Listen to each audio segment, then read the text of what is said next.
Good afternoon, everyone. Trump administration has failed the American people.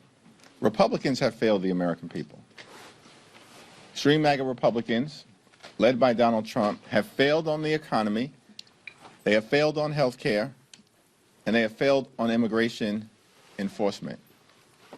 ICE is completely and totally out of control. We know they need to be reined in now, without further delay. Taxpayer dollars should be used to make life more affordable for the American people, not brutalize or kill them, which is what took place in Minneapolis, and it's what is taking place all across America whenever these masked and untrained ICE agents show up on the scene. House Democrats continue to be committed to making life more affordable for Americans, for driving down the high cost of living. We're committed to fixing our broken health care system. And of course, we need to get ICE under control and deliver a country that is consistent with our values, with who we are. That's not what we're seeing right now under Donald Trump and Republicans, who've gone way too far, and the American people know it, which is why Republicans continue to lose elections all across America. Questions? Good morning. Game this out for me. If they do get an agreement in the Senate, and something comes back over here, you expect, again, Republicans to carry most of the freight, and you get a handful of moderate Democrats who might vote for something. Is that the type of deal? Or you say, okay, we're going to have something that, yes, we Democrats in the House can support this because these are bona fide reforms to ICE? Funding for ICE and the Department of Homeland Security should not move forward in the absence of dramatic changes that are bold, meaningful, and transformational. Period. Full stop. That's the House Democratic Caucus position, and that's the Senate Democratic Caucus position.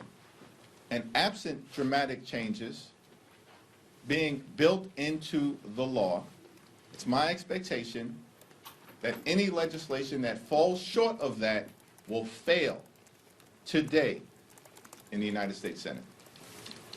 Just to piggyback on that, Mr. Leader, I know earlier this week you told me you felt that the White House had walked away from some of Democrats' core asks or proposals. So have you seen the latest offer that they put on the table last night? And if so, has your posture changed at all? I'm in the process of reviewing the most recent so-called offer from the White House. We'll take a look at it.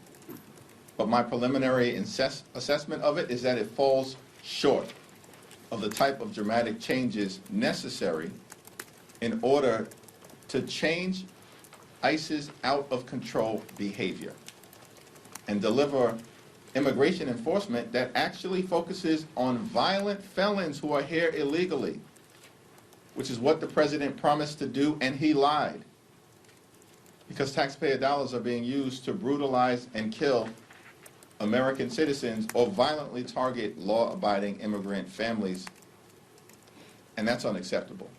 In our view, for instance, we need to make sure that if ICE agents or DHS agents violate the law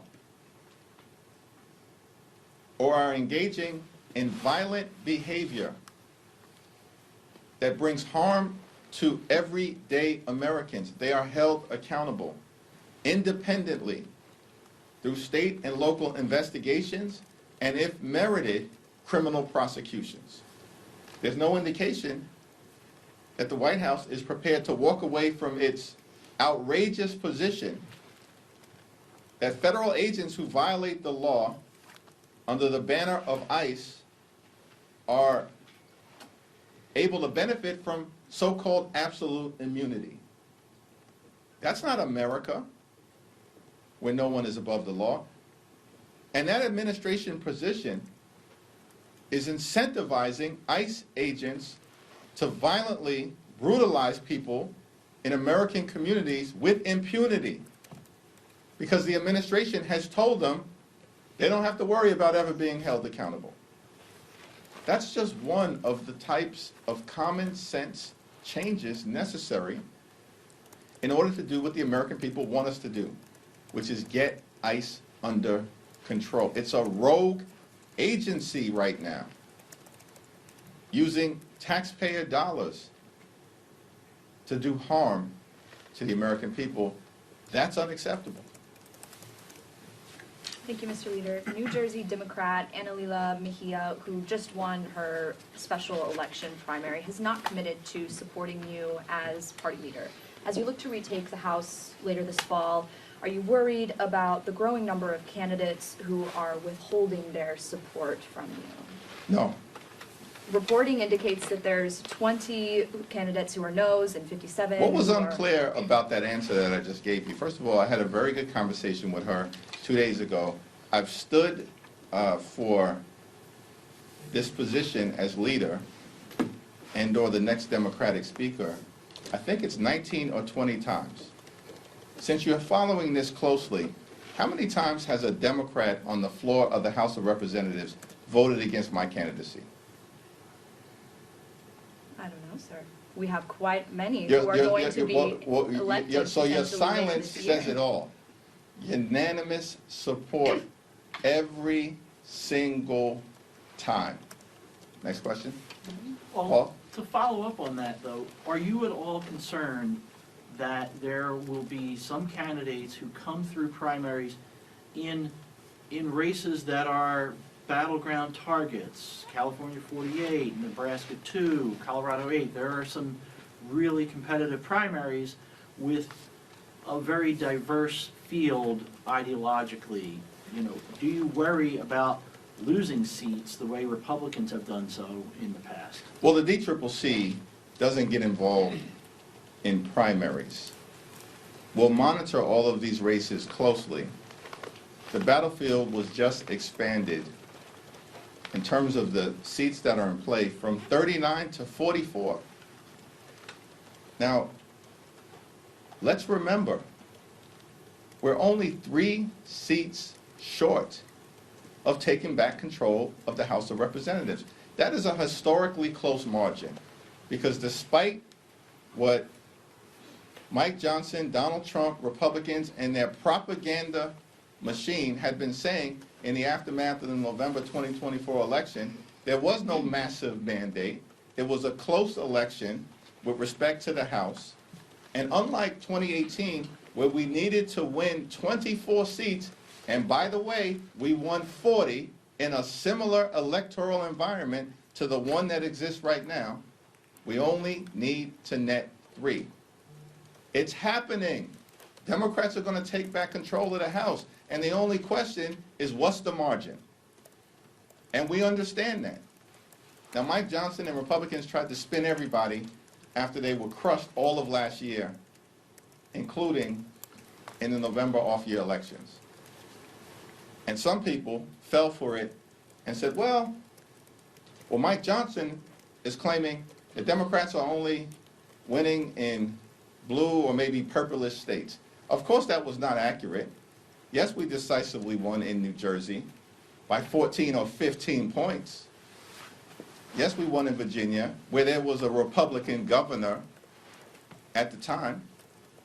But we also won 3 state Supreme Court seats in Pennsylvania, a state that Donald Trump had just won. We won a state Supreme Court election in Wisconsin, a state that Donald Trump had just won. We won statewide races in Georgia for the first time in 20 years, a state that Donald Trump had just won.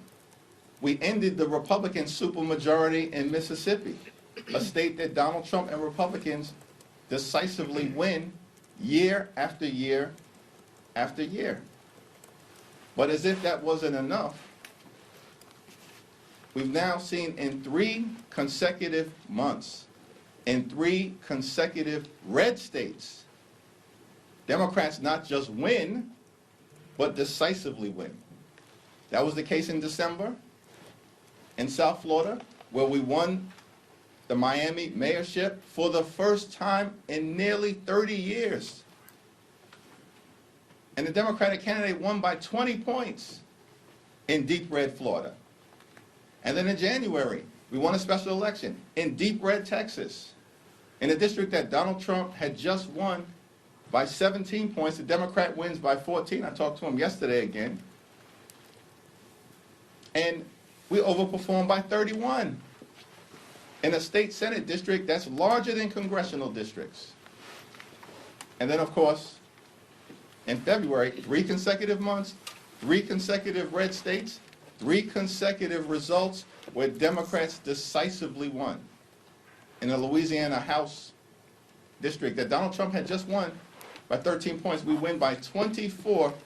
That's a 37-point overperformance in deep red Louisiana. Mike Johnson and Steve Scalise's home state. They're shaking in their boots right now.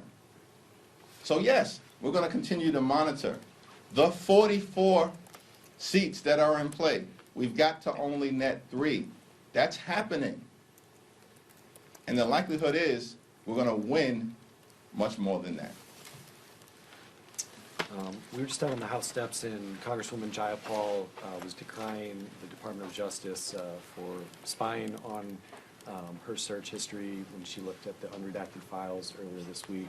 I wondered if you have any concerns about separation of powers there, if you think this is something that should be expected. You go onto their turf, you're in their skiff. Are you surprised that they were tracking it? Where do you come down on all that? It's not surprising to me, but that's because the bar is so low. And in fact, there is no bottom for the Trump administration, for Pam Bondi, for the other sycophants who are part of this corrupt administration, and for Republicans at this point in time. It's a disgrace. It does violate the principles of separate and co-equal branches of government. And of course, my Republican colleagues should be denouncing it, but they will not, because they simply are reckless rubber stamps for Donald Trump's extreme behavior.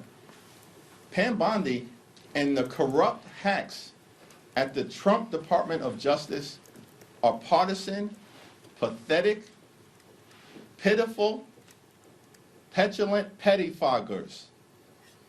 That's who they are. And that was on full display in that disgraceful performance by the so-called Attorney General at the Judiciary hearing yesterday. Thank you, Mr. Leader. Looks like we're heading into the 3rd shutdown of this Congress as you all are headed out for a week-long recess. Republicans are going to try to make this shutdown fight about Democrats defunding TSA, FEMA, the Coast Guard, because they say ICE and CBP are funded. How do you continue the message to the American people about what you view as the facts of this shutdown fight while also addressing the sensitivities that Americans have around the cost of living, the kitchen table issues that you spent a lot of last year talking about? How are you going to balance those two? Or do you see them as one and the same, as a conversation that can't exist one without the other? It's all connected. First of all, ICE is the most unpopular so-called law enforcement agency in the country. The American people know ICE is out of control.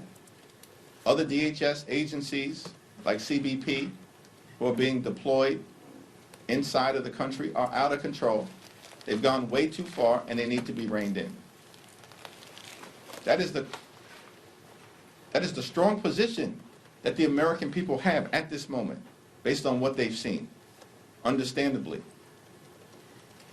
in the streets of American communities, in Minneapolis and across the nation. And our principle is a pretty simple one. Taxpayer dollars should be used to make your life more affordable, not brutalize or kill you. Now, Republicans have taken the position, as evidenced by their one big ugly bill. This is important for the American people to understand, that Republicans enacted the largest cut to Medicaid in American history. They are ripping health care away from you.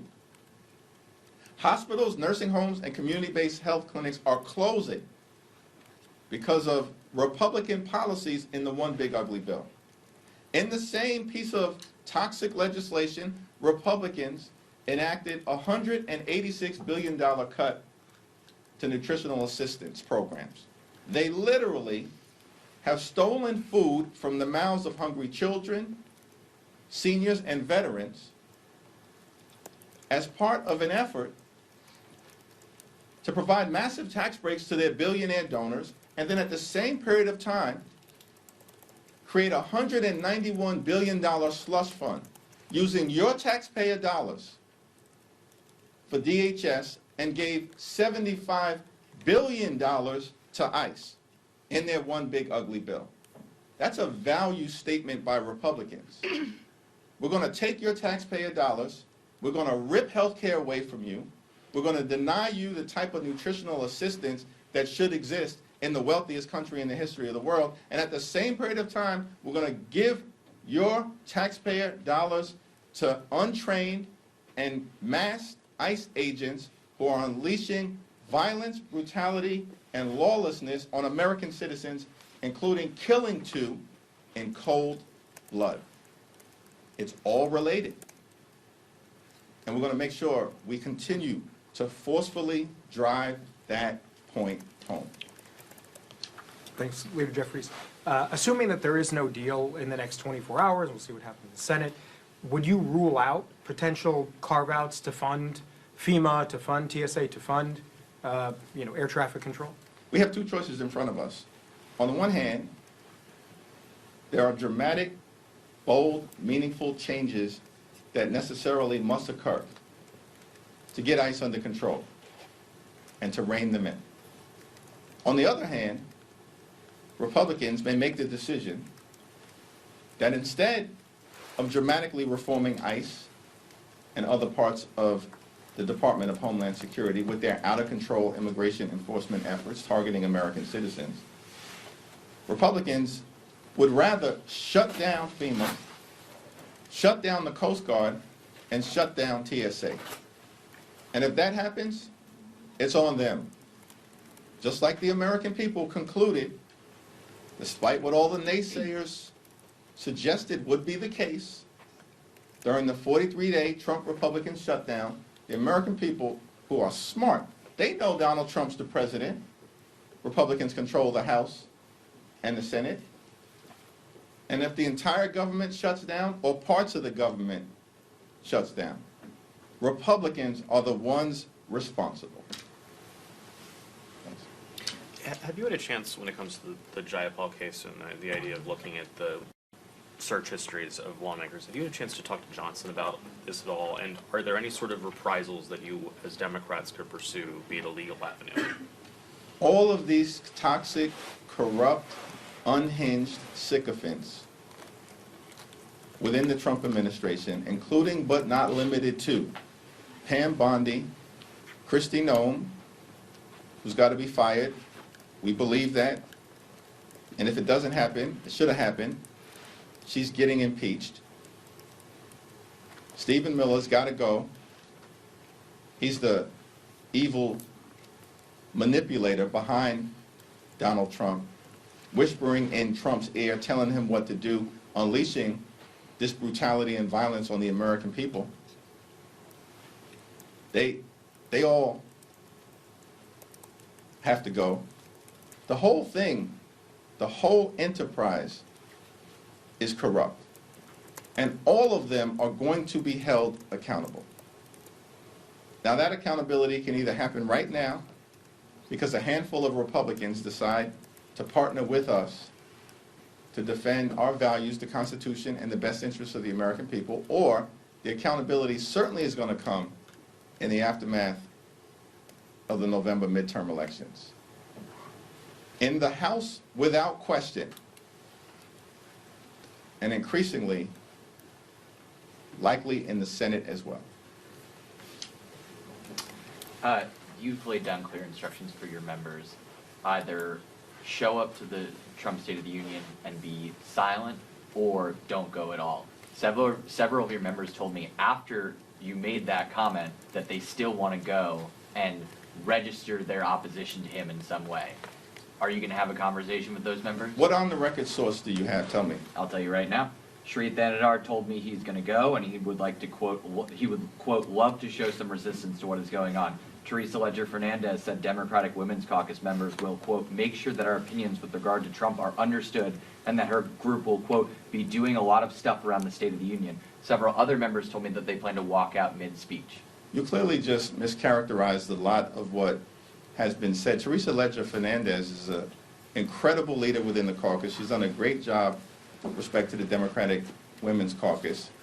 And of course, she's going to forcefully lead an effort in and around the State of the Union to make clear the fact that the women of America are suffering as a result of Trump's toxic and corrupt policies. Haven't had a conversation with Sri Thanadar. You often quote him as a source as it relates to what may or may not happen on the House floor, and then it never materializes. And so take that for what it's You worth. noticed an impeachment vote privilege when he said he was going to. That materialized. Has the impeachment vote been called up? No, Al Green called one up though. Okay. I don't even understand the relevance of your points that you're making right now.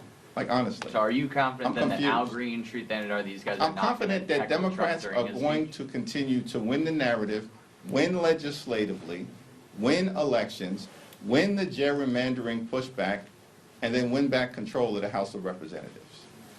Set on this date. And you can reference it whenever you want to.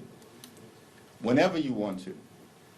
Just like the so-called primary that I was going to have that apparently is non-existent. Mr. Leader, last year that same issue came up with regard to protests on the floor, and you seem to be a little uncomfortable with the members protesting. Am I accurate? I mean, what would you like to see or not on the floor during State of the Union? Thank I you. think my view is that, listen, the American people are with us. We have Republicans on the run. We are fighting and defeating them legislatively, as was the case most recently on the floor yesterday. Republicans have the majority. We're governing in the minority, as if we're in the majority. We've defeated them multiple times on the floor of the House of Representatives. We've defeated them in terms of the Affordable Care Act tax credits. We've defeated them with respect to the Trump tariffs. We've defeated them with respect to the Epstein files. We've defeated them with respect to wiping out one of Donald Trump's first executive orders that stripped away collective bargaining rights from more than 1 million different federal employees. We have them on the run legislatively. We have them on the run as it relates to their toxic gerrymandering scheme, where they, according to some cynics, were going to take 10, 12, 15 seats away from House Democrats, and apparently we were expected just to roll over and play dead. And we were told that it was inevitable that that was going to happen. But the opposite has occurred. Republicans have been thwarted decisively as it relates to their efforts to gerrymander the national congressional map and rig the midterm elections. And as a matter of fact, the likely outcome right now is that when it's all said and done, House Republicans are going to lose seats as a result of what's happened in states across the country, not gain them. So we have them on the run legislatively. We have them on the run in terms of their toxic gerrymandering efforts. We have them on the run in terms of the position that Donald Trump is in right now politically. He's losing. He's deeply unpopular. He's failing the American people, and they know it. On the economy, unpopular. On health care, unpopular. His overall job approval rating, unpopular. On the generic ballot, who do the American people prefer, a Democratic House or a Republican House? Democrats consistently up in the generic ballot. On immigration enforcement, Donald Trump and Republican policy is deeply unpopular. We have them on the run as it relates to legislation. We have them on the run as it relates to their toxic gerrymandering effort. We have them on the run as it relates to public sentiment. And of course, we have them on the run politically, as I've detailed.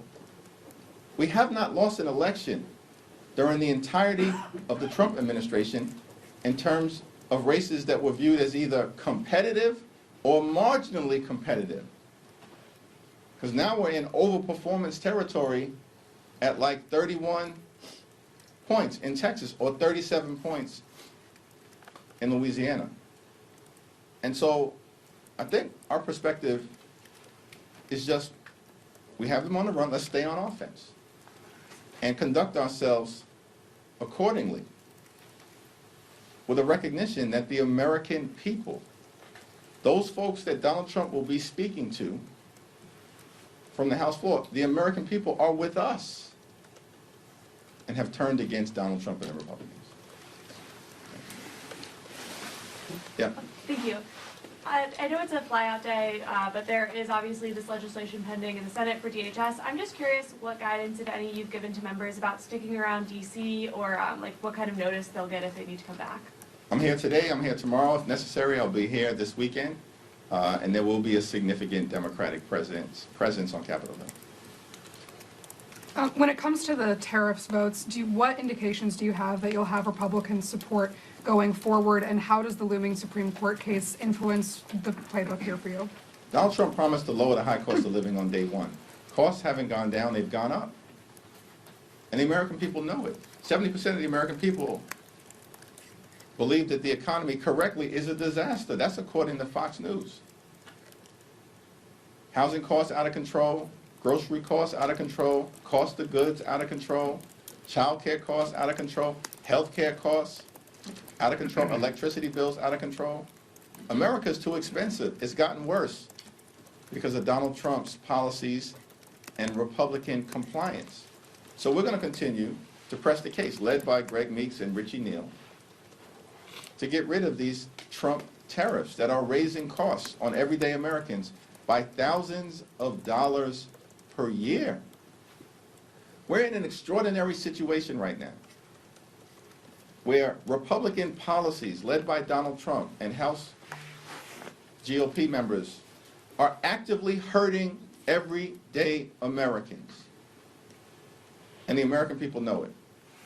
And there's only one group of people in this town, Democrats, who are working hard to lower the high cost of living, to fix our broken healthcare system, to deliver immigration enforcement that's fair, just, and humane, and to clean up the type of corruption that we're seeing coming out of 1600 Pennsylvania Avenue. So thank you, everyone. Thank you.